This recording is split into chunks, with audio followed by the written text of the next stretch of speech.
ন্যায় বিচার পেতে আদালতের বারান্দায় ঘুরেছেন ৪০টি বছর। ৮০ বছর বয়সে যেতেন সর্বোচ্চ আদালতে।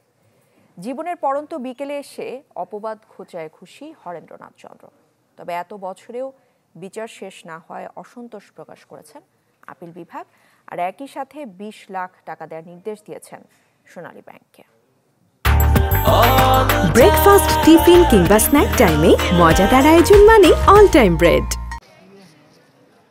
কুষ্টিয়ার খোকসার হেলালপুর গ্রামের বাসিন্দা হরেন্দ্রনাথ চন্দ্র জীবনের অর্ধেক সময় ৪০টা বছর কাটিয়েছেন আদালতের বারান্দায়। ৪০ বছর আগে সোনালী ব্যাংকের ১৬ লাখ টাকা আত্মসাতের অভিযোগ ওঠে হরেন্দ্রনাথ চন্দ্র সহ ৯ জনের বিরুদ্ধে। মামলায় খালাস পেলেও ব্যাংক কর্তৃপক্ষ আপিল করে মামলাটি জিয়ে রাখে। এভাবে ৪ দশক কেটে গেলেও আদালতে মামলাটি চূড়ান্ত নিষ্পত্তি হয়নি। সোমবার যা দেখে বিস্ময় প্রকাশ করেন আপিল বিভাগ। ৪০ বছর পর জিতলেন সর্বোচ্চ আদালতে। একই সাথে সোনালী ব্যাংককে ২০ লাখ টাকা ক্ষতিপূরণ দেওয়ার নির্দেশ দেন সর্বোচ্চ আদালত। আমি মনে করি এটা যুগান্তকারী একটি পদক্ষেপ। আমাদের দেশে ভুয়া মামলা, বাজে মামলা এমনভাবে হচ্ছে যেটি বন্ধ করার জন্য কস্ট ইম্পোজ সবচেয়ে বড় ভূমিকা পালন করবে বলে আমি মনে করি।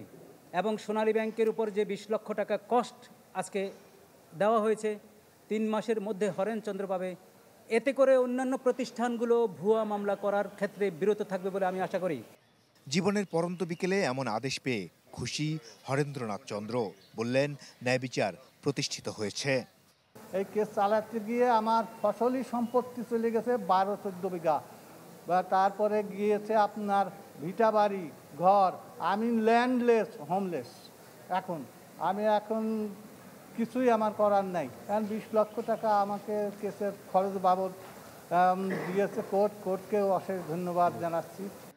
এমন আদেশের পরও সোনালী ব্যাংকের পক্ষে এক আইনজীবী জানালেন, এখনও আইনি লড়াই চালিয়ে যাওয়ার কথা। পরবর্তী যে জাজমেন্ট আসবে, আদেশ আসবে, সেটাই চূড়ান্ত এবং সেই আদেশ মোতাবেকই এই মামলার চূড়ান্ত ফয়সালা হবে। টাকা যেহেতু যদি রিভিউ হয়, তাহলে রিভিউর চূড়ান্ত সিদ্ধান্ত আসলে ব্যাংক দিতে বাধ্য। এখন পূর্ণাঙ্গ রায় প্রকাশের অপেক্ষা হরেন্দ্রনাথ চন্দ্রের। মাসুদুর রহমান, চ্যানেল 24, ঢাকা।